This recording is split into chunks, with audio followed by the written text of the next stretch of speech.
our viewing audience, both present and hybrid, our invited guests, potential visitors, colleagues of the Nevis Investment Promotion Agency, the Nevis Financial Services Department, and the Ministry of Finance, a pleasant good morning. To those of you at the Abu Dhabi Hall in Dubai, a heartfelt good afternoon is wished to you. Welcome to Expo 2020 Dubai, the Nevis Financial Services Conference. My name is Colin Dorr, and I'm the Permanent Secretary in the Ministry of Finance, Nevis. We are very delighted today to be able to present to you our potential investors, invited guests, and hybrid audience, the importance to be derived from expanding opportunities for financial and estate planning. Allow me first to establish our protocol and to acknowledge our hybrid speakers present here on Island. The Honorable Mark Brantley, Premier and Minister of Finance, Nevis, and also Minister of Foreign Affairs in the government of St. Christopher and Nevis. Ms. Heidelin Sutton, Regulator at the Nevis Financial Services Regulatory Commission. Mr. Jonathan Gopman, Partner at Nelson Mullins. Also, a hearty good afternoon to our presenter who is currently at the Abu Dhabi Hall in Dubai, Mr. Ara Shivastava, CEO of International Merchant Bank, Nevis. Welcome to all. As the COVID-19 pandemic continues to affect the world, we have created ways for you, our potential investors and businesses, to stay buoyant during this difficult time. Today, we afford you the opportunity to gain key first-hand information about our products and services that would enable you to effectively make the best financial decision for you, your business, and your family. With over 35 years of experience in the financial services sector, the Nevis Financial Services sector offers an array of services to investors with relative ease of access. It has become the primary driver of the Nevisian economy. Accountability, efficiency, integrity, and vigilance are the 4 pillars of our Financial Services Regulatory Commission. And we trust that the information and the dialogue here today will properly prepare you to invest with us in the many products that we have readily available. I trust that you would be an attentive audience as we first present to you and later engage you in discussions. It is our hope that this session would be very interactive as we endeavor to provide answers to your numerous questions or clarify any area of concern that you may have. Thank you. At this point, it gives me great pleasure to introduce our first speaker, our Premier, the Honorable Mark A.G. Brantley, who will present to you on the tranquil, skilled, and political stability of Nevis, and to welcome all to this conference. Good afternoon to my distinguished audience present at the Abu Dhabi Hall, and an equally pleasant morning to you who are joining us virtually. It is my distinct honor and pleasure to speak to you today and to join Permanent Secretary Colin Dorr in welcoming you to this, our conference on the operations of the international financial services sector in our beloved island of Nevis. I am truly delighted that you have taken the time to be with us, and I'm hopeful that your time with us today will be well spent. I wish, firstly, to congratulate the United Arab Emirates government for hosting this prestigious Dubai Expo. It is indeed a welcoming event where participants can showcase the best in business, arts, and culture. I only wish I was there in person to experience and enjoy the exciting display of creativity and innovation. The global community over the past 2 years has been devastated by the COVID-19 pandemic. This pandemic has had a cataclysmic effect on the health and economic systems of many countries, and has created a global malaise that is only now beginning to retrench. As we emerge from its grip, it is important that each country collaborates to ensure that the economic recovery is steady and sustainable. we must concentrate on the individuals that are most affected by the pandemic. We must build back better for both people and our planet. I see this expo as a golden opportunity to celebrate the human spirit, a spirit that is defiant in the face of adversities, with an unwavering quest to overcome challenges and conquer new frontiers. I wish only the very best of success for this Dubai Expo 2021. This conference today is devoted to delivering as much information as possible on the products and services offered by the Nevis International Financial Service Professionals, including corporate registry service and international banking, and the regulatory environment that supports the delivery of such services. However, I must first introduce you to this gem that is the island of Nevis. Nevis forms part of the Twin Island Federation of St. Kitts and Nevis, located in the Eastern Caribbean. It is an English-speaking island, having been colonized by Great Britain in 1623. Thus, constitutionally, it is based on the British parliamentary system, utilizing the English common law. In 1983, the Federation gained its political independence from Great Britain, and it has been able to chart its own political and economic future ever since that time. As Minister of Foreign Affairs in the government of St. Kitts and Nevis, I have had the opportunity to travel to a number of countries, and I can unequivocally state the common mantra that Nevis is nice.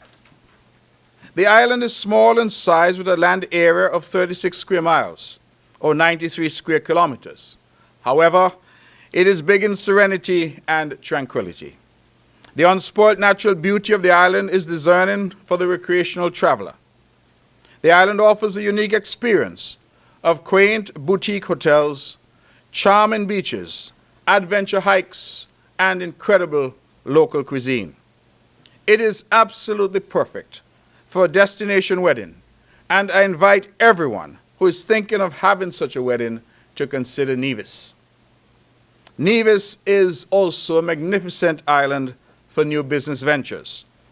The island offers close proximity to the North American continent, a highly literate population, and lucrative investment incentives with no restrictions on foreign ownership of business corporations. The Nevis Investment Promotion Agency is willing and able to provide any guidance necessary to commence business operations on our island. An investment in tourism is a lucrative prospect, and there's almost a natural affinity for investments in villa and property development. Moreover, we are keen to advance ecotourism, horticulture, information technology, and of course, green energy. However, ladies and gentlemen, this conference is about our international financial services sector. And while our most distinguished presenters will divulge pertinent information on the attractiveness and safety of investing in the international financial services and corporate services provided in Nevis, I must also persuade you of the merits of such a decision. International financial services will play a critical role in supporting the economic recovery and resilience necessary in the post-COVID-19 era. International banks, which provide important trade financing solutions to businesses in developing and emerging markets, will help to unlock the potential for a more robust and synchronized economic turnaround in these markets. The Abu Dhabi International Financial Center is a visionary financial center that has significantly benefited the United Arab Emirates. Its goals are entirely aligned with that of the Nevis International Financial Services Center, one of which is to foster international and financial services development in a strong regulatory environment. International financial services started in Nevis in 1984, on the heels of the Federation's independence from Great Britain.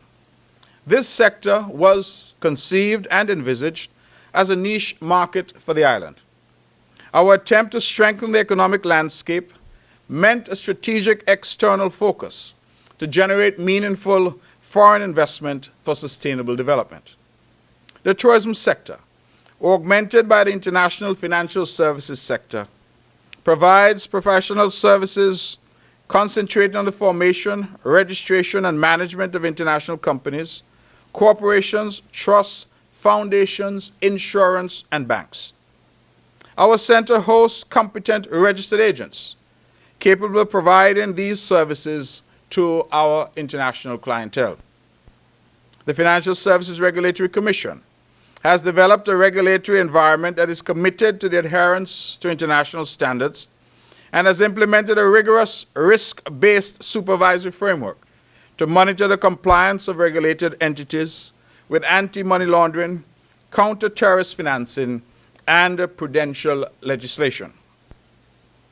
My government, the Nevis Island Administration, has an unwavering commitment to strengthen the international financial services infrastructure and has invested in improving the quality of the product legislation to ensure that they serve the needs of our international clients. My government has also invested in the implementation of a state-of-the-art online registration system that allows service providers to register new entities on Nevis. The new portal is designed to ensure high-level data security protection and controls. This, along with our investment in the human capacity of the relevant stakeholders, for international clients desirous of utilizing the services that we have to offer, I assure you that Nevis is an ideal jurisdiction for your business. We seek to enhance our global visibility as an attractive jurisdiction through the development of strategic partnerships with other reputable financial services jurisdictions, and this conference today is intended to help us to achieve that objective. With those few words, I want once again to welcome you to this, our International Financial Services Conference, and to wish you continued good health and success. As we look, ladies and gentlemen, to expand our business globally and to better preserve and protect personal and family wealth, I urge you to look at Nevis and the world-class legal, regulatory, and business framework that Nevis provides. We are a stable democracy with an independent court system based on the English common law, and we have in this country an abiding respect for the rules of law. Nevis invites you to come and do business with us. We assure you that you will not be disappointed. Thank you for your attention, and I wish this conference every success. It now gives me great pleasure to invite to address us Mr. Andrew Yang, a distinguished graduate of Tam Kang and National Chen Chi and Oxford Universities and Harvard JFK School of Business. He is currently the Director General of the Commercial Office of Taipei in Dubai. I now hand things over, therefore, to my dear friend, Mr. Andrew Yang. Thank you.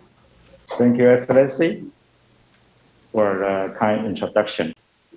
Keith and Nevis has been a great partner of Taiwan since 1983. So I deeply appreciate this opportunity to make a brief presentation on how Taiwan helps its companies find their global partners during the pandemic. I'm the Director General of Commercial Office of Taipei. I represent Taiwan's interest in the UAE. In this room, we also have our friends, colleagues from Taiwan Trade Center. In Taiwan, most companies are small and medium enterprise.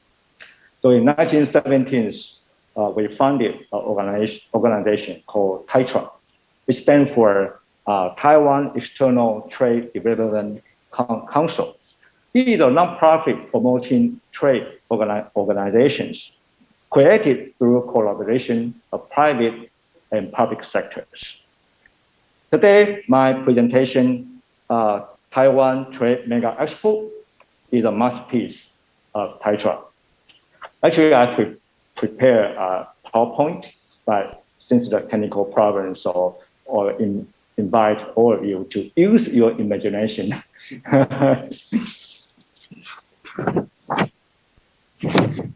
So this Taiwan Mega Expo showcase products from Taiwan's marketable industries, include ICT, food, machinery, medical equipment, plastic, and auto parts. So international buyers can find out product details through a 3-dimension models and Skype providers in real time with just one click. Actually, it's a very, very efficient one. So once inside the expo, there's a Taiwan Trade Hub in the center of the expo. This is a one-stop traffic division service. And through this hub can lead the buyers to different industrial pavilions or video conferencing or forums. Its website features RWD, which means responsive web design. It is compatible with all devices. Remove barriers to make it closer to your online sourcing experience. Among the 10 pavilions, there are 5 core industries pavilions, which is auto parts, medical, disaster prevention, circular economy, and IT and telecommunication. In addition to the expo, I'm delighted to bring your attention to our latest service, just launched in September of this year. That is Taiwan Virtual Pavilion. Unlike the Mega Expo, Taiwan Virtual Pavilion is designed particularly for Middle East, Africa, and Latin America. So I think it's very suitable for today's presentation. Actually, I prepare a video that just user imagination. I will try to make it so that you can realize what it really look like. Taiwan members in Taiwan, so the Taiwanese company, when they join the Taiwan as a member, then they can register to the website. And the company, they can update their flagship products or their books on event web page at any time with efficient and flexibility. And when the buyer wants to buy or want to check with a seller, we provide an online meeting module. And that supports translation between over 100 languages. And so that we can facilitate the buyer and seller's interaction. And of course, we collect data, but we collect for good, not for bad. We will use the data as a reference for designing future marketing strategies. The data collected in the expo roughly include number of products, hits, and views of the VR booths. It also collect visiting behavioral data, countries visit, length of stay, and so on. Now there are around 150 Taiwanese companies displaying 750 products in the pavilion, include food, plastic, information and communication equipment, mechanical hardware, auto parts, and medical equipment. So, ladies and gentlemen, I would like to conclude my presentation here. I hope this information you can find helpful. Thank you so much. Thank you, Mr. Yang, for that presentation, outlining the different products that are available at the pavilion there in Dubai. Also, we wish to thank the Premier for his inspiring words. outlining the various financial services products which are available for your investment opportunities here on Nevis. Our next speaker is Mr. Adha Srivastava, CEO of International Merchant Bank. He has a decade of experience in global trade financing and banking. The International Merchant Bank is licensed and operating here in Nevis, providing services to individuals, corporations, and institutional clients. Mr. Srivastava will address you on the topic, supporting the global agenda of sustainable finance post-COVID-19 recovery. Mr. Srivastava. Good morning. Thank you. To begin, I would just like to thank Mr. Yang from Taiwan. In fact, these great St. Kitts and Nevis masks are made in Taiwan. So thank you. We appreciate that. To the rest, good morning, good afternoon, and good evening. My name is Adhar Srivastava, and I am the CEO of International Merchant Bank Limited. I welcome those that have made the journey to attend in person today, and those that have tuned in to the thanks of video conferencing. I hope that my presentation to you today provides further insight into Nevis, banking in Nevis, our efforts for supporting the global agenda of sustainable financing, and complements the wonderful things that you will hear from the other speakers. Before I go into my presentation, I would like to give a note of thanks to the other speakers, the Honorable Mark Brantley, Mr. Yang, Ms. Sutton, Mr. Dorr, and Mr. Galtman. I would also like to highlight the Nevis Investment Promotion Agency, which in fact helped me realize the potential for sustainable investment climate in Nevis itself. International Merchant Bank is the newest of the 3 international merchant banks that is chartered and regulated on the island of Nevis. Outside of providing the typical services associated with an international bank, such as private and corporate accounts, International Merchant Bank has a focus in trade finance.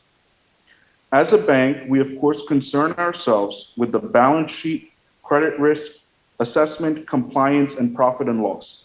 However, and overarching to those matters, we are charged with the task and responsibility of chartering a sustainable future, not only for ourselves, internal stakeholders, but also our clients, service providers, regulators, the local community, and as a result of our actions, the global community as a whole. I had the unique opportunity to go through the entire process of establishing a bank from scratch to finish, from business plan to approval, from an idea to operating on the island of Nevis. During that time, I had the privilege to interact with various members of the Nevis financial services community, be it service providers, potential and current employees, lawyers, accountants, auditors, and regulators, and I found one thing in common throughout.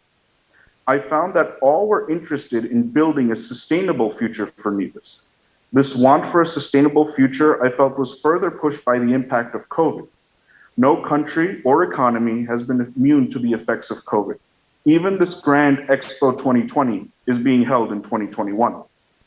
But that for care for country and focus on a positive goal carried by the members of the Nevis community that I saw during the approval process and has remained even now as International Merchant Bank is operational is phenomenal. I think in order for us to talk about supporting the global agenda of sustainable financing, that I highlight that at the very core of my interactions with people on island, I have found their desire to pursue sustainability in all forms as paramount. This gives me comfort in knowing that all policies, incentives, initiatives, and steps taken towards sustainable financing will have the support and best wishes of all persons involved. At International Merchant Bank, we recognize that the topic of sustainable financing can be viewed from several different lenses, and it does not mean the same thing on one's worldview or situation in business. First, and probably the most equated to sustainable financing, is the topic of ESG. ESG stands for environmental, social, and governance. In short, it's to view risk in investments beyond the typical credit assessment and to apply these non-financial factors, again, environment, social, and governance, to determine any material risks or potential benefits. The current typical ESG lending is done in one of two ways. Either a particular project is supported, for example, a solar power plant. These environment or socially good projects can be backed by loans or bonds, which have become known as green bonds, social bonds, blue bonds, and general sustainable bonds, which all support some ESG underrelated project. Or the second is by providing companies that have a positive ESG score discounted borrowing rates to further incentivize those companies. In terms of green bonds and the likes, the benefits are clear. ESG financing gives the possibility to finance projects that may have not attracted capital in the past. For mature and sophisticated companies, having a strong ESG record could result in a lower cost of capital and therefore increase their overall profitability. So you get paid to do good. There are large global banks that are helping to tackle financing the ESG issue. Current ESG financing, though, remains fragmented, as it is still properly being defined and requirements for ESG can vary. In that sense, we must recognize that just how in financial services, there is a not one-size-fits-all solution, it's the same for investing in ESG. International Merchant Bank and other banks focused in trade finance in particular are in a unique position to help and support sustainable financing by being able to examine each transaction for its ESG benefits. Every import-export transaction, every trade, every movement of goods that the bank underwrites or finances is an opportunity for us to review the transaction from a lens of ESG. Every time that International Merchant Bank will write a letter of credit, a standby letter of credit, or a bank guarantee, it will have the implication not only on us, our clients, the end buyer and seller, but depending on the product, it might have an impact on the environment or society. Unlike traditional banks, where their role is mostly in settlements for payments or an account for protecting profits or paying bills, we come into the picture at the very start of the transaction and stay for the whole cycle. ESG accountability is at the beginning as it comes to trade finance. Currently, the IFC, as part of the World Bank Group, has partnered with the Banking Environment Initiative and have introduced as a first step in their efforts the Sustainable Shipment Letter of Credit, which was launched actually at the World Economic Forum. Simply, if a letter of credit carries the Sustainable Shipment of Letter of Credit stamp, it allows for preferential treatment of the underlying credit as it implies that the transaction meets internationally recognized sustainability standards. Now, this is not just a feel-good movement or moment for having done the letter of credit, but in the case that it does meet the criteria, the cost of financing is less, and banks like us can further share these discounts and incentives with our clients. Currently, the sustainable shipment of letter of credit is limited to palm oil, and more commodities are being added. The process of adding a commodity is rigorous, as it involves verifying and authenticating every level of the value chain of the underlying product as it moves from creation to final shipment. This was seen as an underwriting challenge before, but as improvements have been made in data sharing between countries, the potential for smart contracts using blockchain technology, it has become more and more plausible. International Merchant Bank, for example, looks forward to offering sustainable shipment of letter of credit to its clients as they become more widely available and feasible, and of course, passing on the financial savings. Our view of sustainable financing is not only from an ESG lens, it is also important to provide sustainable financing solution from the view of our clients and counterparties. To be a company competitive in the global economy today, either the company needs to have a highly specialized protected product or needs to be nimble and agile, and sometimes both. Entrepreneurs need to be quick thinking and ready to move. I learned from my father that entrepreneurs and companies, especially those that are starting to blossom or wishing to compete on a global stage, face a lot of challenges that are informal barriers to growth. So what do I mean by this? For example, a business person from a country that has poor visa relations with other countries will never be able to make it to that last second meeting that could help them win the deal. Or the bank that a person wishes to open an account says that unless they come in person, they won't be able to have an account. Or even worse, won't open an account for them due to a generic policy of de-risking from a particular country, nationality, or sector. Or a business person trying to convince a supplier to supply them, even though the country of import has a bad stigma for non-payment. Perhaps their own country does not offer the sophisticated financing solutions that are available to less mature companies in more mature markets. The list of barriers can seem endless, and I'm sure all of you can think of something in your past or even currently that has been an informal barrier to your growth. We at International Merchant Bank believe that providing solutions to remove the informal barriers as described is critical to provide sustainable global financing. Logically, a company or an entrepreneur that is busy dealing with all those issues will not be able to make the time or have the peace of mind to focus on ESG goals. They're too busy starting and growing the business than doing good for the world. For the examples above, with International Merchant Bank, a prospective investor can put their funds with us for asset protection or investment. A client can open an account remotely and have everything e-verified without needing to make a trip. Though I highly recommend taking a trip to beautiful Nevis, and our compliance officer jokes that we should mandate it for every client so that they can get a vacation. Our clients can issue a letter of credit from our bank and have it relayed or confirmed by a major rated bank, thus showing strength to supplier and getting better business banking terms. And finally, come to us when their local bank is not sophisticated enough or efficient enough to provide them a back-to-back letter of credit, pre or post-shipment financing, or discounting of a banker's acceptance, or many of the other trade finance products that we have. Even for counterparties, such as multilateral banks or international banks with mandates to make ESG-focused investments, International Merchant Bank and other banks in Nevis as well can be partners for deployment of that capital. In short, all those examples mean is that sustainable financing is not going to be sustainable unless solutions are being built for all members of our global community. The third leg of sustainable financing stool from our point of view is that the banking climate funding the transaction is long-term and not short-sighted. In trade finance, typical exposure to obligors ranges from 90 to 180 days. Even though these exposures are self-liquidating in a short span of time, it is still important to have a strong credit and compliance regime. To ensure that trade cycles and flows remain in a steady state, it is imperative that the tools banks are using are equipped to handle the business undertaking.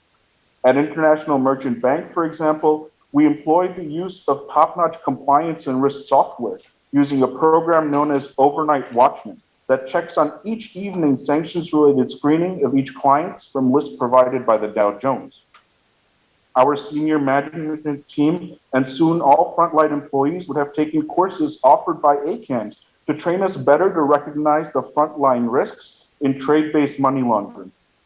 I myself am ACAMS certified, as well as many of the persons who I have met on island that are involved in the Nevis financial sector. This all goes to say that this commitment to continued education is vital to ensure to our clients and the business sector as a whole that transactions carried out by banks in Nevis ensure a sustainable financial future for all and not just the banks. The topic of supporting the global agenda of sustainable financing, therefore, in our view, is multi-layered. We are preparing ourselves as a bank to be mindful of ESG concerns and to utilize financial tools that are available and to be ready for those on the horizon. We also remain cognizant that a vital part of ensuring sustainable financing is to address the pain points and needs of those that are unable to focus on ESG concerns due to the informal barriers that exist in business. And lastly, we recognize that a strong commitment to compliance and learning is the key to ensuring a sustainable financing future. I hope that my presentation to you today, there is something of value that you have derived. I look forward to listening to you, be it your experience with ESG and how we can improve our own ESG efforts, informal barriers that you have encountered or continue to encounter, and how banks can help you navigate those barriers and improve the situation for all, And finally, learning us how we can together ensure a sustainable financing future for everyone. I thank you for your time. I wish you a good day and a prosperous Expo 2020. Thank you. Our next speaker is Mr. Jonathan Gopman. Mr. Gopman is a partner at Nelson Mullins and has a wealth of experience in assisting high net worth families and individuals on estate planning matters. Mr. Gopman will share with you the benefits of the Nevis International Business Corporation, Limited Liability Company, and the International Trusts, which are the products readily available for investment here on Nevis. Mr. Gopman. It looks like I'm going to have to do this without a camera, so I do apologize, but I'm assuming everyone can hear me fine. Pleasure to be here. The one thing I'd like you to take away from the Nevis, first I want to talk about the Nevis International Trust Ordinance, or NIETO. The one thing I'd like you to take away from that ordinance is it's progressive. It is, as it stands now with the amendments that we made in 2015, and hopefully with an amendment and restatement of the act that we're trying to pass within the next within the next year or two, that's floating around the financial services industry in Nevis.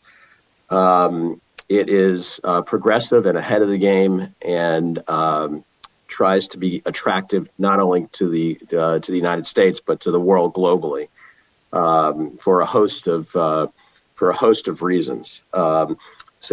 First, I'll focus on what we did to the act, why individuals in the United States love to use it, and what it helps you accomplish, and then globally what the act can do for your clients throughout the world by using it and settling a trust in Nevis. So first things first, Nevis allows for what we call self-settled trusts. Okay, and that's where you can transfer assets in as the settlor, sometimes referred to as the grantor, the trustor, the creator of the trust. That's the person who settles and funds the trust, and can define the terms of the trust for that matter, which is very flexible as well. And you can retain an interest in that trust, whether you're the sole current beneficiary of that trust or you're one of multiple beneficiaries, whether it be a spouse and descendants or children and charities or other designated relatives or individuals that you want to include as a beneficiary of that trust. And when you do that under Nevis law, all of the assets in that trust, provided you include certain language in that trust, will be protected from the claims of creditors. It doesn't matter where those creditors are, where they have their judgment, but if they try to collect on the trust and they have to go to Nevis to do that, okay, then the assets are protected from the claims of those creditors. And we'll explain how we get there in a little bit as well. The way the act is set up, if a creditor from anywhere in the world wants to attack the trust, you have to obviously have an underlying judgment against a beneficiary. The only way to go after the beneficiary's interest in that trust is to prove that there was a fraudulent transfer of assets into those trusts, or the assets that are in their trust derived from criminal activity or a crime. Obviously, both very hard to do or very difficult to do. The fraudulent transfer statute provides for a 1-year statute of limitations, and if you don't get there within that 1-year period, you're time barred from attacking the trust. Additionally, if you're trying to prove a fraudulent transfer, that the burden is on the creditor to do that, and you have to prove it by a standard that's known as beyond a reasonable doubt, and that's the highest standard in the civil law. It's actually a criminal law standard imported into the civil law. So if your client, your settlor, creator, can come up with just one valid reason, a plausible reason why he or she created that trust and funded it under the circumstances, you're probably going to end up, or your creditors or creditors are probably going to end up losing, most certainly losing that that battle. Okay, now if you can prove it that the assets in the trust are the proceeds of a crime, that may be a different story. But that's the only way to attack a trust that's properly drafted, a wholly discretionary trust, and a trust that also includes a spendthrift provision. That's a statutory provision that tells you, that you include certain language in your trust, that if someone attacks the trust, they can't attach the beneficiary's interest in the trust, and they can't, and a beneficiary isn't permitted to assign his or her interest or its interest in the trust as well. Keeping up with the progressiveness of the Act, you can do a trust in Nevis that literally lasts forever, a perpetual trust. There is no current rule against perpetuities, and that's very important. That puts you on par with many jurisdictions in the United States and a handful of jurisdictions in the offshore world as well that have had that rule eviscerated for a long time. And the modern rule against perpetuities, when you think about it, the rule came about for tax purposes, but it also came about because you didn't want to lock up assets in. There I am in a good suit and tie. As you can see, I'm a handsome individual. Anyway, the rule against perpetuities came about because of a concern for commerce. You didn't want to lock assets up in trust. Well, in today's world, a trust and a trustee has the ability to sell assets and buy new assets. So you're really not locking assets up in commerce. So the original policy reason for a rule against perpetuities in the common law world, have really long since become history. And there's nothing offensive about using a perpetual trust. The other thing that is important to focus on with the Nevis International Trust Ordinance is it permits for what we refer to as directed trusts. And what's a directed trust? Well, you have a trustee in the jurisdiction, a situs trustee, that enables you to claim Nevis and the benefits of Nevis law. Yet you can appoint a third party, whether in Nevis or outside of Nevis, anywhere in the world for that matter. And that third party can be vested with all sorts of powers, and it's not going to cause that trust to be invalid. So for instance, your third party protector can either have the authority to have to consent to distributions, or more flexibly, can direct the trustee on distributions. That way you don't have to worry about trustees taking on liability for a decision to make distributions. And under the Act, I'm going to admit that person is waiting. Under the Act, if a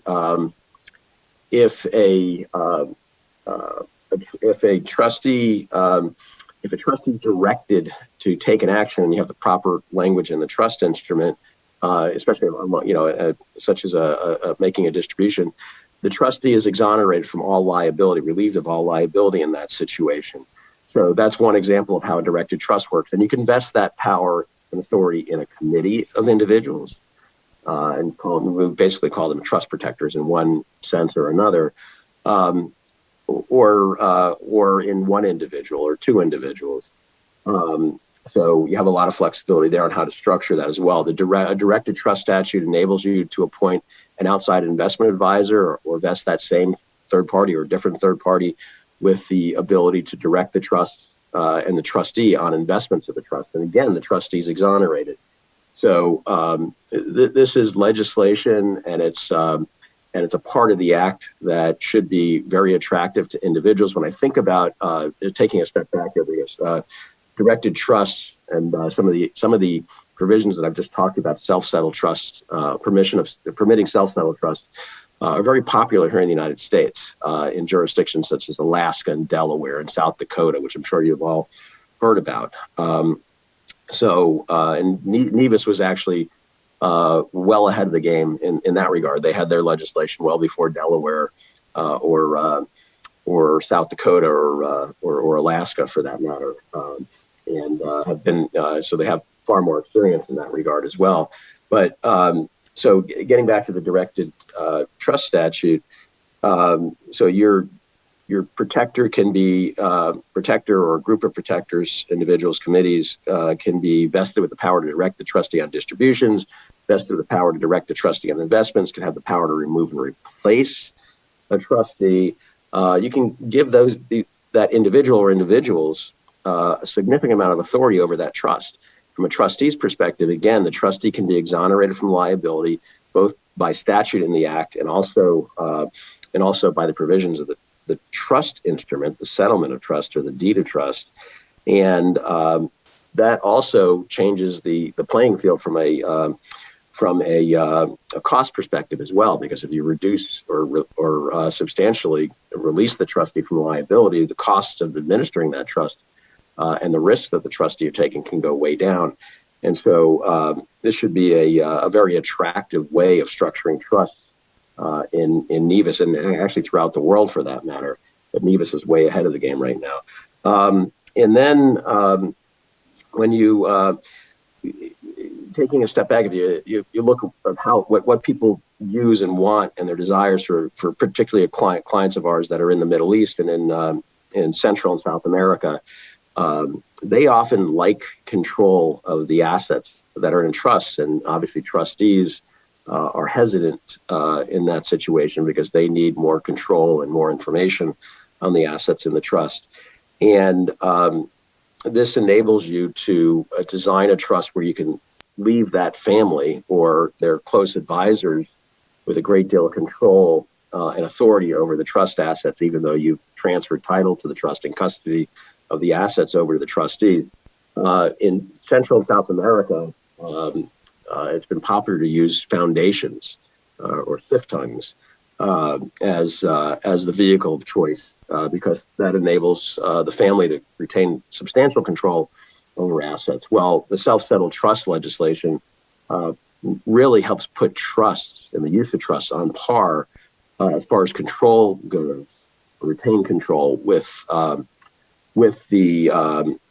foundation. By the way, Nevis also permits foundations. It has a statutory regime that allows you to form a foundation in Nevis the same way you can form a foundation in Liechtenstein or in Luxembourg or the Netherlands, Antilles, or Panama, or places like that. So you do have that option as well. It's worth mentioning. We also have when we revised the Trust Act in 2015, we put in what I would refer to as special trusts. The United States, we're guilty of creating all sorts of interesting trusts that you don't have in other places in the world. What we call retained interest or mandatory retained interest, mandatory income trusts, trusts in which we allow our beneficiaries to retain annuity interest and what we call unit trust interest, where you get a percentage of the assets each year, the right to live in a residence. We have all sorts of, in addition to that, we have charitable remainder trusts and split interest trusts and so forth. And many of the states in the United States that have asset protection legislation also have specific legislation, statutory legislation on their books that enables you to create those types of split interest trusts that we have, those types of animals here in the United States. And they provide specific asset protection over the interests that are retained for the settlor. Well, we imported that into the Nevis Act. We made it actually more flexible than what the statutory provisions that you see here in the United States, recognizing that people from around the globe may want to use those types of trusts when they look at how flexible they are and what they enable you to do. So the Act also includes provisions related to those specialty trusts. And hopefully people from around the world will take notice of that and see how progressive the Act is as well in that regard. I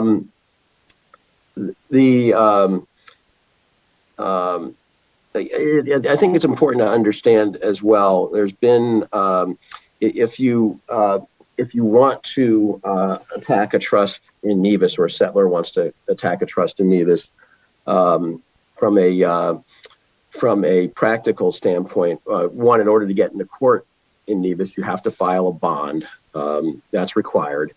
And that bond is set to ensure that when you lose the case, or your creditor loses the case, I should say, attacking the trust, that the trustee is able to recoup the trustee's legal fees. And invariably, in almost every situation, you're going to find that your settlor is going to prevail there, or the trust is going to prevail. So that's also an important aspect of the Nevis Act as well. In order to get into court, you're going to have to ensure that the that your trustees' legal fees are paid, which the Act obviously provides for as well, if you end up losing that case. So very, very important to focus on. The Act itself is also very flexible in who can serve as trustee. But I typically tell my clients and strongly prefer that we use a trustee that has a bricks and mortar operation on the island. The other thing that we did with the Act is Nevis has a very progressive and very strong, and I think it's the oldest in the world, citizenship by investment program. And we made it easier for people that have established trust or want to establish trust in Nevis, but they also want to get citizenship and live there for some of the year or a large portion of the year and become permanent residents, to establish that trust and remain a beneficiary while they're living in Nevis as well. That was a potentially flawed part of the Act prior to the 2015 amendments. Again, we're in the process and many of us have worked on an amendment and restatement of the Act itself. The 2015 Act had some technical issues that we needed to address and clean up. And so rather than do that by further amendments, most of us elected to put together an amendment and restatement of the Act. And we hope to have that again passed in the next, I'd like to say the next few months, but I think over the next year is a more practical way of viewing that. As you know, nothing ever happens quickly in the world of Caribbean government. So that's important to focus on. Nevis also has exceptional legislation in the IBC area, exceptional legislation in the LLC area, and exceptional legislation in the banking and insurance area, for that matter. So that also makes Nevis a highly attractive jurisdiction to use. In 2015 as well, we passed extensive legislation related to the LLC Act. And a friend of mine participated in that and did most of the work on that revision to the Act. And the important theme there is that it was highly protective of assets that an individual puts into a Nevis LLC. I don't think it replaces a trust. I think that's very important to understand. I think an LLC with the use of a trust is a better way to go. But the charging order has become a very powerful tool in Nevis. That's just a simple court lien that's issued by a court in Nevis that allows a creditor to, or would otherwise allow a creditor to attach an interest in an LLC. And if there's ever a distribution that's made, it has to go to that creditor until the creditor's judgment is satisfied in full plus statutory interest. That can't happen in Nevis for the most part. So that's important to focus on as well. But again, not replacing a trust. I think it's always better to use a trust with an LLC, particularly if the primary goal is asset protection. By the way, looking at Nevis business entities and also trusts from the United States perspective, we look at Nevis and use it from a perspective of asset protection as a primary goal. We also use it for certain estate planning reasons. You can move assets into a Nevis trust and have those assets excludable from your taxable estate here in the United States if you design the trust the right way, including all appreciation and value. So right now we're working with a very high estate and gift tax exemption here, so our clients can move in close to $24 million of assets, actually next year over $24 million of assets tax-free. And then obviously those assets can grow quite substantially over a number of decades. And that original 24 million plus whatever it grows to, whether it's $100 million of value or whatever, would be excluded from their United States estate and gift tax base if you design the trust the right way. So I think that's important too. Globally, most people can look at Nevis as well, most wealthy individuals, and use it for asset protection. I think that's important to focus on as well. But it's not that's not the only reason to go to Nevis. It's a great place to set up a trust and diversify your global holdings, your clients' global holdings. Be able to pass assets on both during life and at death without having to be concerned with testamentary or gifting restrictions that your local law, for instance, Sharia law, might impose on the disposition of those assets. So if you want to favor certain children to the exclusion of others, or you want to make sure that your daughters are protected as well, and assets are left specifically to benefit those individuals, you have the ability to do that by moving assets into Nevis trusts. You also it's helpful again to use the local business entities or IBCs and LLCs in that regard.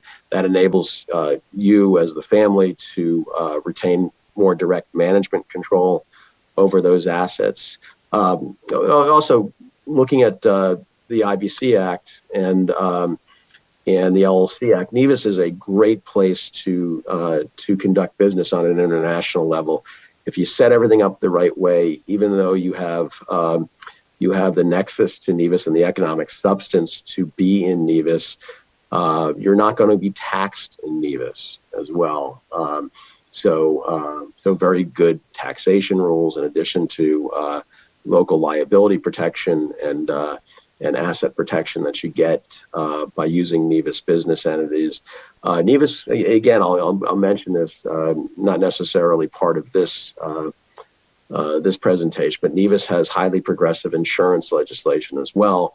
And over the last few years, I've participated in setting up quite a number of captives, or using captives and using Nevis as the base for those insurance companies. So I think that's also interesting to focus on. Again, Nevis being a very progressive jurisdiction, both with its trust law, as you can see, and with its entity law. Would be happy to open the floor up for questions. If anyone has any questions they'd like to from the floor or from the online platform. I know many of us have joined from around the globe, like myself. Again, I'm sorry that my camera wasn't working today, but I think you got a good look at me here on the screen. So looks like the camera takes off about 15 pounds for me, which is a good thing. Thank you, Mr. Gupman, for outlining the unique aspects of our Nevis trust legislation for your wealth accumulation and preservation planning, and also outlining the key aspects of our other legislation, the LLC, NBCO, and the foundation legislation. We have one final speaker before we take the questions, so we'll take all the questions at the end. So I urge you to please take the time to put the questions together. As we have our final speaker, Ms. Heidelin Sutton.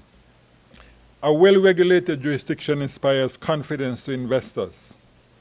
Therefore, Ms. Sutton will underscore the regulatory and supervisory framework currently in place to ensure a secure, safe, and financial future for your investment in Nevis. Join me in welcoming Ms. Sutton to the podium.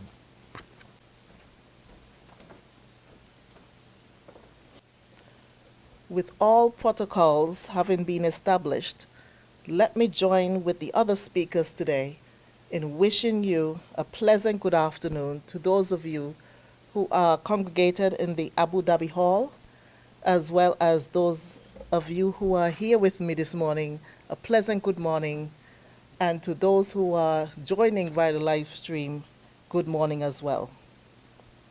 I am very pleased to have been asked to share with you some important information on the regulatory environment which supports the delivery of international financial services within our beloved island of Nevis. Let me start by stating that the international financial services industry was built on 4 guiding principles: accountability, efficiency, integrity, and vigilance. These principles have provided the foundation on which our regulatory environment has been developed and established over the years. As regulator, I have had the immense pleasure of representing the island of Nevis, as well as the Federation of St. Kitts and Nevis, at numerous conferences and workshops regionally and internationally to defend and give account of how our legislative and regulatory frameworks comply with international standards. I am pleased to report that to date, through our efforts, we have received favorable ratings and reviews in relation to country assessments undertaken by the OECD's Global Forum on Transparency and Exchange of Information, the OECD's Forum on Harmful Tax Practices, as well as the European Union's Code of Conduct Group. While other jurisdictions were forced to abolish their traditional financial services products in order to be removed from these agencies' so-called lists, Nevis remained resilient amid these challenges and retained its product offerings that have long served the Nevis Island administration and provided corporate and economic benefits to their users. We are currently undergoing a review by the Caribbean Financial Action Task Force of our administrative, supervisory, regulatory, legislative mechanisms to mitigate money laundering, terrorist financing, and proliferation financing threats. We await the final report with respect to Nevis's efforts in supervising and regulating the financial services industry here. The Financial Services Regulatory Commission, the FSRC in short, is the ultimate regulatory body within the Federation in the areas of financial services, AML-CFT, and anti-proliferation financing. In that capacity, the Commission is responsible for regulating and supervising, as well as monitoring regulated persons with the Financial Services Regulatory Commission Act, the Proceeds of Crime Act, the Anti-Terrorism Act, and the Anti-Proliferation, Financing of Weapons of Mass Destruction Act, and such other legislation, codes, or guidelines that govern AML-CFT. The Nevis branch of the Commission is responsible for the licensing, regulation, and supervision of all non-bank financial services business in Nevis. These include individuals and entities that carry on fiduciary and financial services in the following areas: the formation of limited liability companies, the incorporation of corporations, these are known as LLCs and IBCs, the registration of trusts, the establishment of foundations and international insurance companies, as well as the carrying on of money services businesses and international banking. To ensure that only reputable and legitimate persons are licensed or authorized to conduct these activities, the Nevis branch of the Commission has implemented robust and comprehensive licensing requirements. These are set out in primary and subsidiary legislation and guidelines and vary depending on the type of activities the person intends to carry out. Generally, however, the following stipulations will need to be satisfied. Number 1, physical presence. All persons seeking license must establish and operate via an office physically located on the island of Nevis. Fitness and propriety. Number 2, the Nevis branch will consider when an applicant is directors, shareholders, beneficial owners, senior management staff, and other officers are fit and proper to carry on financial services business within Nevis. It is important to note that this is an ongoing requirement, and due diligence background checks are undertaken by our external partners to ensure that neither criminals nor their associates are allowed to enter the Nevisian market. The criteria for considering whether they are fit and proper include, but are not limited to, the following: reputation, integrity, honesty, probity, competence, capability, and financial soundness. Number 3, adequacy of resources. For certain sectors such as the international banking, insurance, and trust and corporate service providers, the Nevis branch of the Commission has prescribed minimum capital or financial requirements for applicants.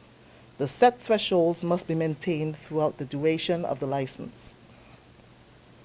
Number 4, compliance function.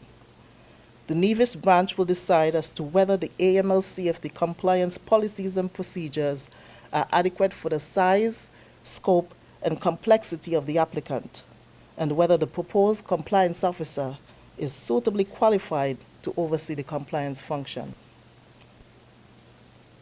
5, experience. The business history, qualifications, and track record of the applicant, and whether the directors and senior management staff have relevant and adequate experience will be considered. Where the applicant is part of a foreign group, the Nevis branch will also consider whether it is subjected to consolidated group supervision by a recognized home regulatory agency.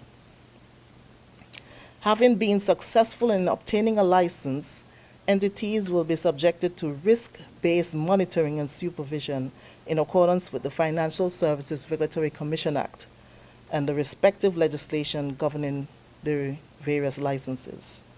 Prudential conduct and AML-CFT on-site and off-site examinations are undertaken by a highly experienced and qualified staff, and appropriate enforcement measures are employed as stipulated under the relevant laws. These examinations include an assessment of the adequacy of policies and procedures for identifying and verifying beneficial ownership information for legal persons and arrangements. Regulated entities are required to ensure that customer due diligence information is obtained, up to date, and readily accessible to competent authorities. As such, the Nevis branch has unfettered access to the files maintained by regulated entities that hold basic and beneficial ownership information on legal persons and arrangements. And these are IBCs, LLCs, trusts, and foundations. The Nevis branch, through the regular issuance of newsletters and training through annual conferences, has identified and communicated typologies, threats, and vulnerabilities of money laundering, terrorist financing, and proliferation financing risks. We have therefore insisted that those who are responsible for the creation and formation of these entities be licensed, immobilize bearer shares, be subjected to comprehensive and robust risk-based AML-CFT supervision and regulation, employ risk-based customer due diligence procedures when onboarding new and monitoring existing customers, implement stringent record-keeping requirements, and appoint FSRC-approved compliance officers, etc. In that regard, for the first time in Nevis's history, action was taken to strengthen the regulatory framework and supervisory practices for the oversight of the trust and corporate service provider sector. Earlier this year, the Nevis Trust and Corporate Service Providers Ordinance was passed in the Nevis Island Assembly, and regulations to operationalize the ordinance were promulgated in order to comply with the Group of International Financial Center Supervisors standard on the regulation of trust and corporate service providers. This has been a major step for this jurisdiction and demonstrates Nevis' commitment to adhere to the highest of international standards. The international banking sector has grown over the past few years, but is equally subjected to risk-based supervision by the branch. The licensing process is vigorous, and rightly so, because we need to ensure that only highly qualified, competent, and fit and proper persons are entrusted with accessing and investing customers' funds. Consequently, contraventions to legislation which is designed to protect customers are strictly enforced. I trust that this brief overview of the regulatory framework in Nevis has been beneficial, I firmly believe that with the implementation of these regulatory measures, we can continue to promote Nevis as a responsible and reputable jurisdiction in which to conduct business. Let me end, therefore, by wishing you a productive and blessed day. May it please you. Thank you, Ms. Sutton. I'm sure you'll agree with me that the Nevis jurisdiction is well regulated and we have all the aspects in place to protect your investment. Ladies and gentlemen, that brings us to the end of our formal presentation. I will now open the floor for questions, both from our audience in Dubai and those of you who have joined online. Today we have outlined to you various aspects, from the tranquility of investing in Nevis to aspects of our trust legislation, our regulatory framework, and our framework for licensing international banks and the other entities. And I'm sure by now you have formulated a number of questions which you'll want to pose to us or to seek clarity on any area which you are not sure of. But at the same time, I'm hoping that our presentation was very clear and that you can now move forward to create your various investment products and investment portfolios and use the Nevis products as investment opportunities for your financial future. We now open the floor for questions. Thank you very much, and good afternoon for listening to our distinguished speakers today. I know that many of you have questions, and I welcome those that are in the Abu Dhabi Hall to ask them. So if you do have a question, please raise your hand. To begin with, we will start with the first question. The first question posed to our distinguished speakers is, why do you consider Nevis as a premier jurisdiction of choice when compared to other Caribbean jurisdictions? That's an easy one from, this is Jonathan stepping in. One, it's well regulated, as Heidi mentioned. It has a tremendous statutory infrastructure.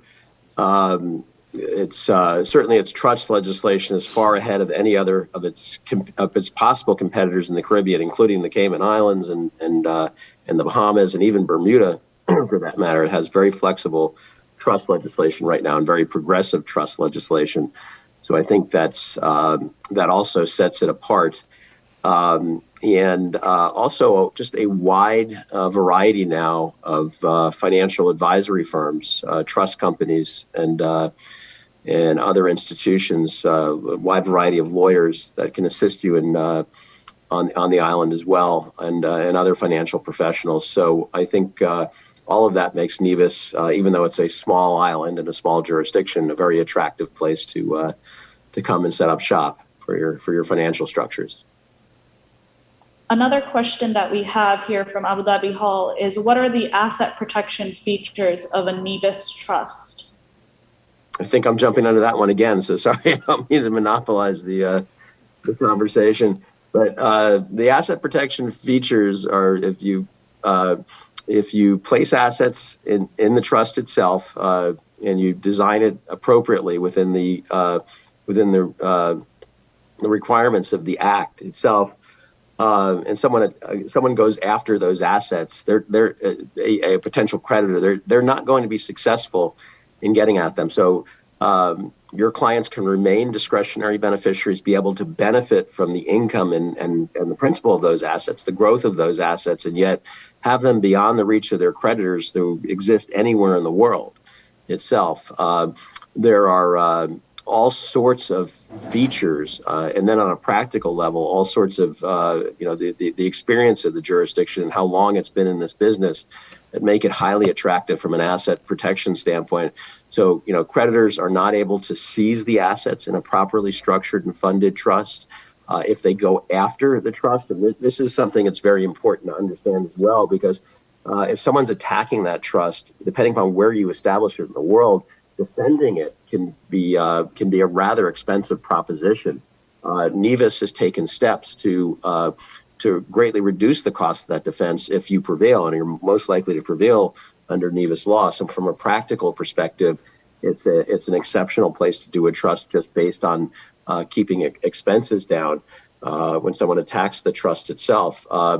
The various interests that a beneficiary might retain in that trust, whether it's an annuity interest coming out of that trust, or it's a mandatory income interest, all of those types of interests are strongly protected under local law. We have specific legislation that becomes highly protective for discretionary interests in the trust, which you won't find anywhere in the world. And then, the ultimate aspect there is that you yourself, you can take your financial fortune, you can take your assets, and you can transfer those assets into the trust, and you, as the person who creates that trust, can remain a discretionary beneficiary, and yet those assets cannot be reached by your creditor. So it is a very flexible and prudent way to hold your wealth, your global wealth, and in order to protect it from the potential claims of creditors, including divorcing spouses, as well as bankruptcy trustees and regulators from different areas of the world, if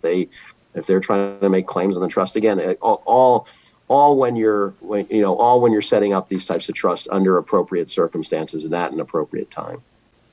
Great, thank you. And the final question here from Abu Dhabi Hall is, what is the difference between an ordinary foundation as opposed to a multiform foundation, and what are the benefits of both? I can take on the multiform foundation. The multiform foundation, I'm sorry, the multiform foundation is a more akin to a trust structure, but it's used throughout. It's very well known throughout the civil law world, and so it's a concept that we imported into Nevis a number of years ago. It enables you to create a more of a corporate type of structure that again, people from civil law jurisdictions have been more comfortable with. The problem with using foundations when you have beneficiaries, and most of us have beneficiaries and family that are in the United States, is they're not well known to attorneys here, and they're not well known to our taxing authorities. So we're always kind of guessing as to what those types of, as to how to tax those foundations, and that very much depends on the terms of the rules and regulations that you use with a foundation. And we have trouble determining here in the United States, for instance, whether those foundations should be taxed as trusts or whether they should be taxed as corporations. And depending upon which you choose, it could be a disaster for your local beneficiaries, or depending on which the taxing authorities choose. So we prefer to stick with trust because there's a lot more tax certainty. I believe the difference, though, between an ordinary foundation is that's more charitably focused. So the multiform foundation is for private assets to hold and to benefit private beneficiaries and provide asset protection. But the ordinary foundation is more akin to using it for charitable purposes. At least that's my understanding. I could be wrong, and I'd ask any other speakers to step up and say that as an attorney who practices in the common law and has been doing trust planning for the last 32 years. We're not admittedly not as familiar with foundations, and again, because of the tax issues that we have to deal with here when we have clients or families that have foundations and are benefiting from them, we're oftentimes pulling out our hair trying to figure out how they're taxed here. Thank you for that. And Mr. Cullen, I hand over to you for further discussion. If I could also weigh in on that question, in terms of multiform foundations, what is unique is that it has the ability to be converted, transformed, or continued or consolidated into other entities. So therefore, if an entity outside of the jurisdiction of Nevis wants to have a multiform foundation set up, they can be converted to a multiform within Nevis, and the ordinance allows that flexibility in terms of different entities being converted to be transformed into the foundation. The other aspect of the multiform foundation ordinance, which is the statute that allows these entities to be established is that an existing Nevision entity, such as an IBC or LLC, could also be transformed or converted into a multiform foundation. So in that respect, it is a very unique structure and product. While we're on foundation, Ms. Sutton, there was a question, the difference between an ordinary foundation and a multi-form foundation. So could you take that one, please? Okay, well, that was the reason why I weighed in on that, because Mr. Gottman already provided a response in relation to the differences between the ordinary and multiform foundation. And I also addressed the other aspect, which is the flexibility given to it by the statute. Okay, thank you. I gather we have Mr. Michael Press online. Mr. Press? I was listening with some interest to what Ms. Heidi Lynn Sutton said, and also Mr. Gottman said about multi-form foundations. I would urge our international clients to consider using multi-form foundations. They are, as Ms. Heidi Lynn Sutton said, they are a unique product. And it's a testament to Nevis that we have a product like that. And I would urge all international participants to this webinar to, if your issues are with respect to estate planning, with respect to succession, with respect to having flexibility, protection of assets, then I would urge them to take a very good look at multi-form foundations. They are a unique entity. They allow for flexibility, protection of assets. Given the way many of our international participants live, given the way we all have beneficiaries and we all wish to pass on our assets to our beneficiaries, then I would urge everyone in the strongest sense to look at that product, and you will find that product to be the type of product that you need in this modern world. Again, I'm not au fait with the context of what Mr. Gottman said as regards US tax laws, but I am au fait to the extent of how a foundation, and this product in particular, can assist and can enhance your asset protection portfolio. Thank you. Another question that was posed, Ms. Sutton, was the procedure for redomiciliation of LLCs. What's the procedure for redomiciliation? The procedure for redomiciliation of LLCs is very simple. First of all, persons would need to approach a trust and corporate service provider who is duly licensed within Nevis for them to provide to you the requisite information that allows for that procedure to be undertaken. You will need to provide information in relation to basic and beneficial ownership information, as I mentioned in my presentation.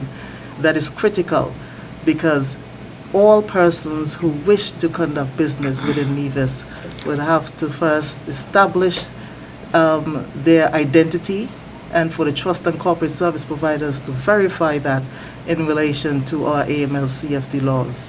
So you would need to first conduct business with the trust and corporate service provider who will provide information in relation to the different documents to be provided.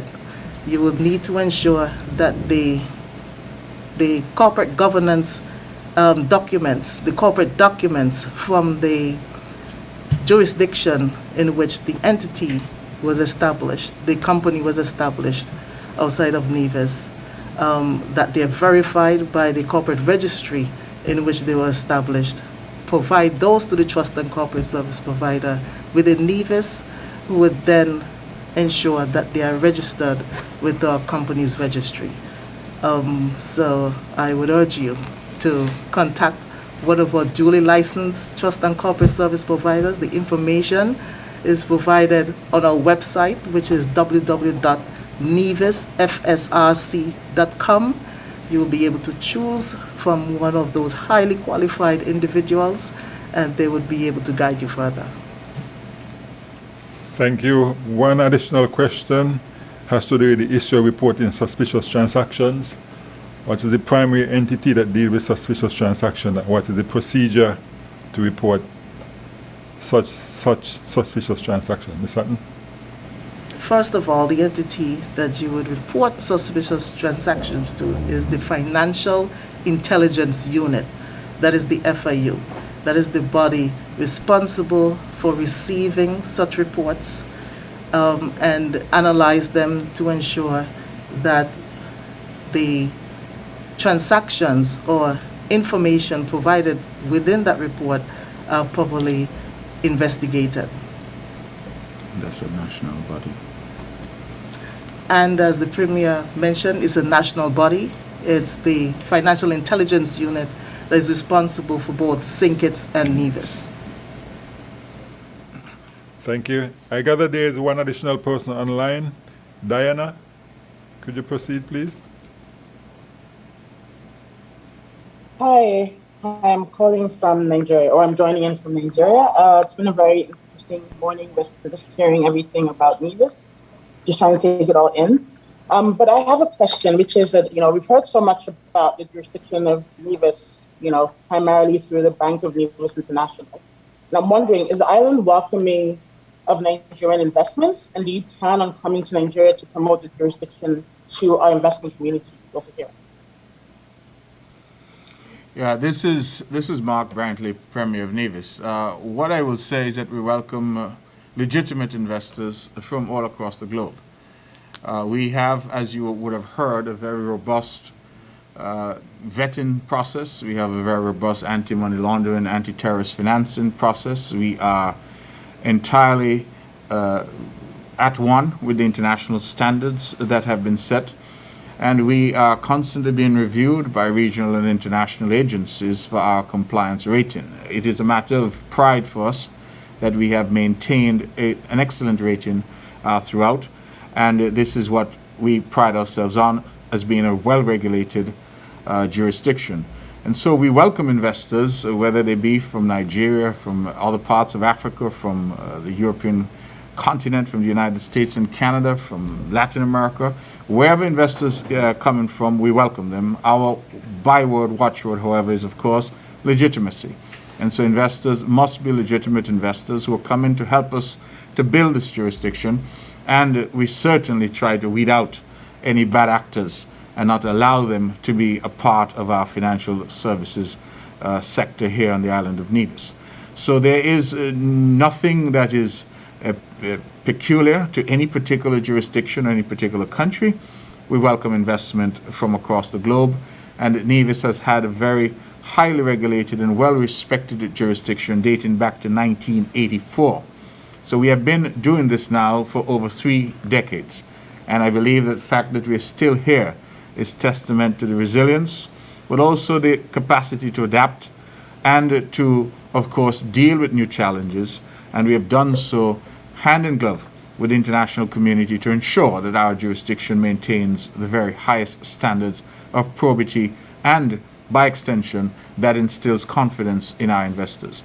So if you're part of this conference or if you are intending to invest, wherever you may be from, Nevis welcomes you. Thank you. So the second part of the question was whether or not there would be any plans to come to Nigeria to promote this jurisdiction to the investment community, like in here. Well, I confess that given the COVID realities that we've had to deal with over the past 2 years, we have not been engaged in much travel for purposes of promotion. And indeed, events such as these, which are partially virtual or hybrid events, have been our go-to in this particular period to try and get, obviously, our message out there that Nevis is an excellent choice to invest and is open for business. However, we will consider whether or not a trip to Nigeria and, in fact, to other jurisdictions could be on the cards in the near future as we look post-COVID and travel restrictions are eased and we're able to travel more freely. So let us look forward to that. Thank you for the suggestion, and we shall certainly see what we can do in the near future.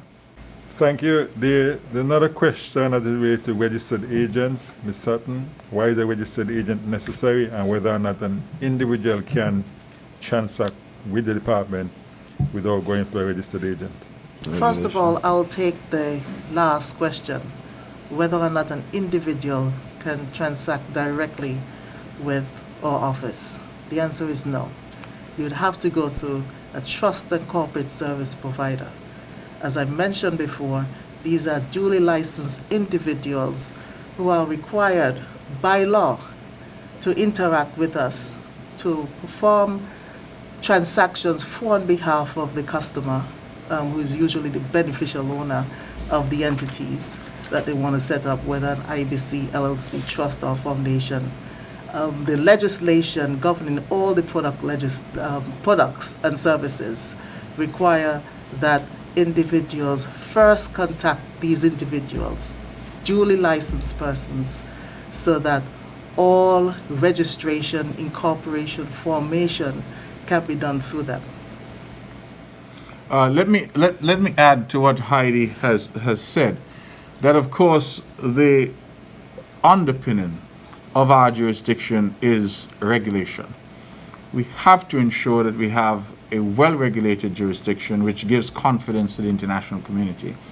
And so part of the reason why we go through licensed service providers is because they are regulated entities. And they certainly are held to certain standards and have to maintain those standards. I think, as Heidi made it clear throughout her presentation, these are ongoing requirements. It's not a one-off requirement, but throughout the life of these entities and providers doing business here, they're constantly being assessed to ensure that they adhere to international best practices and international standards.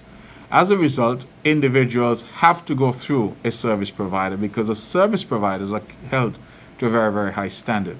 So in that sense, it is designed to protect the individual investor, but it's also designed to protect the jurisdiction and to ensure that at all times we have the type of jurisdiction that certainly we can be proud of. Thank you. There's another question on the fee structure. Incorporation fees for the various product licensing fees, annual renewal fees for the various products. The various fees for forming, establishing, incorporating our entities, whether they be IBCs, LLCs, trusts, or foundations, can be found on our website under the various tabs associated with the services. So visit our website at www.nevisfsrc.com. The fees are usually within the range of $250 US for incorporation, registration, formation or establishment. You would also contact your trust and corporate service provider, who would be able to provide you with more information in terms of the structure. Thank you. I gather there's a Bernard Nye online. Bernard? My name is Bernard. I am reaching out from Africa, Ghana. My question goes out to Mr. Ada. I want to find out whether IMBL will focus on large institutional banks, corporations, or whether the focus will also be on SMEs to support in terms of LCs and other trade instruments. Thank you. Thank you, Bernard. I appreciate the question. I've actually had the opportunity to visit Ghana. It's a very, very nice country, and I hope to go back. You know, as I described in my speech, financial service is not one size fits all. So we definitely look forward to also working with large corporations that want to take advantage when their typical banks don't have the efficiency or speed that they're looking for to complete the transaction. So we welcome working not only with large corporations from time to time, but also with international banks or banks even in Ghana itself when they need help in processing transactions, settlements, or even providing services to their clients that they could not fulfill traditionally because of collateral or capital requirements in a home country such as Ghana. So we look forward to providing banking for all different sizes of institutions, but most importantly, We want to be nimble, creative, and available for the small and medium-sized companies as well. Thank you. Certainly, whether or not there are provision in our legislation for domiciliation of family offices, what's the procedure and the implication for having family offices established in Nevis? Currently, our legislative framework does not allow for that type of product. That is something that we will be looking into for the coming year, and we hope that we might provide a framework where that can be undertaken. Okay, if there are no further questions, we wish to thank everyone, especially those who are present in the Abu Dhabi Hall. We enjoyed interaction with you, our potential investors today, and I'm sure our array of presenters would have provided valuable insights into the products, procedures of the various product offerings we have here in Nevis. It is our hope that you will find our products interesting and that you will seek to include them as part of your estate planning, wealth planning, as we move forward into the new year. Again, thank everyone for being an attentive audience, and continue to enjoy the rest of Dubai 2020 Expo. Thank you.